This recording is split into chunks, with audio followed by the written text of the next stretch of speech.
Today is a special event for Voice of the Vet. We're here in downtown Las Vegas to witness the Traveling Vietnam Veterans Memorial Wall. And you walk in here, just like I've been to the real wall, it stops you in your tracks. And you stand here and look at this thing. It's at its height is 6 feet tall and 300 feet long, and that's half size of the real one.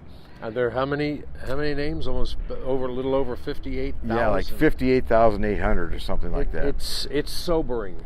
Yeah. You know, it's one thing to think about it or see pictures of it, but when you actually get here and you just see the endless stream of names of people who died. Yeah.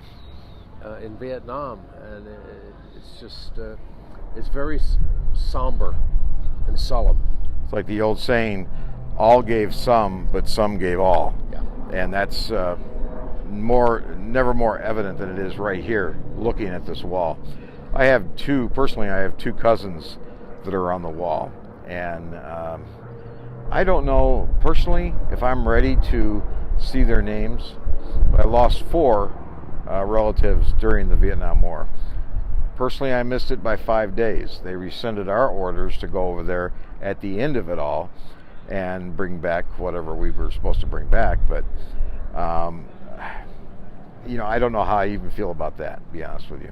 But to see this, like you say, it's humbling and sombering, to say the least. Yeah. And myself, I was in high school. It's in 71, and I was on the lottery. I forget exactly what my number was, but it was 260, 270, 280, somewhere around there. And they right before I graduated, they stopped the lottery. But I had gone up to Philadelphia and did my physical, and I knew I had buddies ahead of me, a year ahead of me or so, that already went there. I wasn't really looking forward to it, and I'm not going to say I wasn't glad when they stopped the lottery, but I would have gone. But we talked to people, we've interviewed people, and they said, now you were in the service, you were in the service, but they say, you know what? Don't feel bad about your number not being picked. Yeah. Or not having that, because if there was a way that I didn't have to go, it's not something you go and go, oh, I had a really good time. No. Well, you didn't run away from it. You went and had your physical, and that means a lot. Yeah.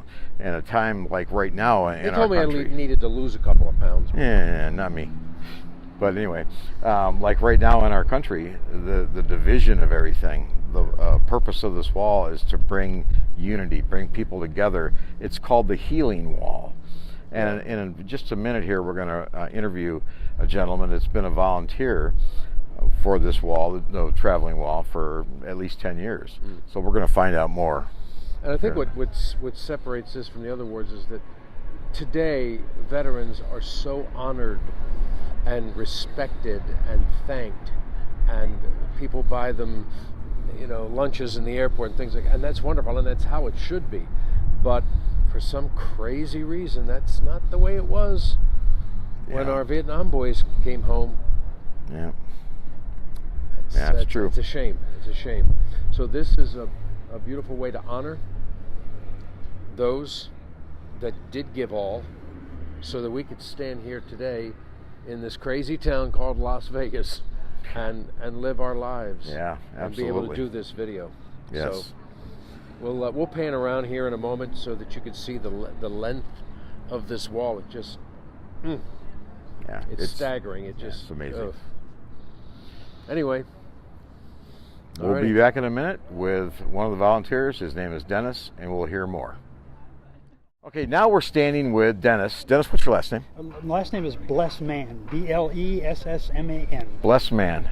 Is that not great or what? All right, and you've been with this wall or volunteering for what? How long? About 10 years now, yeah. There are other walls that travel the country besides this one. This is my favorite one to volunteer at. Yeah, sure. Now, Dennis, as you can see by his shirt here, was in the Air Force. So finally, I get to actually have an interview with an Air Force guy. We got Marines and Army and everybody else, which is awesome, absolutely. But Dennis, thank you for taking the time to talk with us today. Now, tell us some of the history of this particular traveling memorial. Well, this is the original traveling wall. Oh, wow. In 1982, when the wall was dedicated in Washington, D.C., John Divot and a couple of his other combat Army veterans were looking at the wall back there, and they said, hey, this is wonderful, but what about the rest of the country? Sure. What about other people who are not going to be able to get to D.C. to see the wall? So John borrowed the artwork from the wall and had it scaled down to half, and this is the result of that. 300 feet long is half. Right. That's amazing. Yeah, and it's half the size. It's half the size, but all the nomenclature and names are here. Wow. Everything is here. Wow. Now I see how there's dots dividing like groups of names. Yeah, that's correct. Now, since the names are on the wall chronological by their casualty date, the only way to find a name is to look it up in our alphabetical directory. Okay. And then you're given the panel number, which is down at the bottom. Okay. And the line number. And in between the big white dots, there's 20 lines that help you count. Oh, okay. All right, nice. Along with that, each name has a little designation by it. There's either a diamond shape or a plus sign.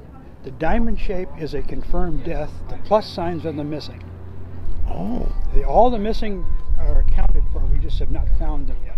Oh, wow. See, I did not know that. That's good news to know for all of us. Now, they do what they call a change of status up the wall in Washington, D.C. Usually once a year. If there's been remains recovered, they can be identified. Then they change the plus sign to the diamond. Okay. All right. It's good that we can update that like that for all of us to know. Excellent. Now, you were in the Air Force, which I'm glad to hear. When were you in the Air Force? I enlisted in the Air Force in August of 1965. Okay. Went to boot camp in Lackland, Texas, where everybody went. Yep. And then I got assigned to Aircraft Weapons School in Denver, Colorado, Lowry Air Base. I went to Mather Air Force Base, work on B-52s, loading nuclear weapons. And then I volunteered to go to Vietnam and arrived in Vietnam in January of '67. Okay. And I was an aircraft load crew guy and load crew chief on F-100s while I was there. Nice. How long were you over there? 1 year. 1 year. Yeah. And the one tour, one year. Yeah. Okay. January '67 to January '68. Okay. Now, how long were you in the service? Until 1969. Okay. I just did 4 years. Okay. Yeah, like so many of us, Right. we did. Yeah. You've answered a lot of questions for us already in this short period of time. Dennis, thank you so much. Is there anything you want to add to? Well, there is one quick thing. Here we go. Yeah. Right now, there's 58,318 names on the wall in Washington, D.C. and on this wall. Okay. Now, they do add names to the wall. Now, these are guys who were wounded during their tour of duty in Vietnam and are just now passing away. All right. It's very specific. Those wounds have to cause their death now. I see. Okay. And when they add their names to the wall, since the wall only goes to 1975, All right. they go back in these guys' records, find out when their original casualty date was, and that's where they put their names. Oh, they add them to that, Yes. that section? That panel was. Wow. Yeah.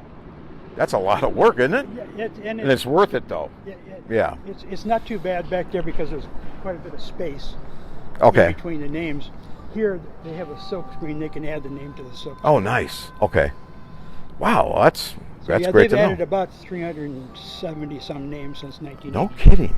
Wow. But that is kind of on a downward slide. Okay. now. Sure. Now. And Yeah. Absolutely. We're all getting a little older. Yeah. Some of us are feeling it every morning when we get out of bed. That's correct. Yeah. Absolutely. But it's been an honor and a privilege for me to be able to come and volunteer at these things. It's been a healing experience for me. I travel with another Vietnam veteran who was a combat medic in Vietnam. So Okay. his story and my story are quite a bit different. And we just enjoy doing this. Well, Dennis, again, thank you for your story. Oh, It's an you're honor and privilege to talk to you. Thank you very And thank much. you for your service. And continued good luck. Thank you so much.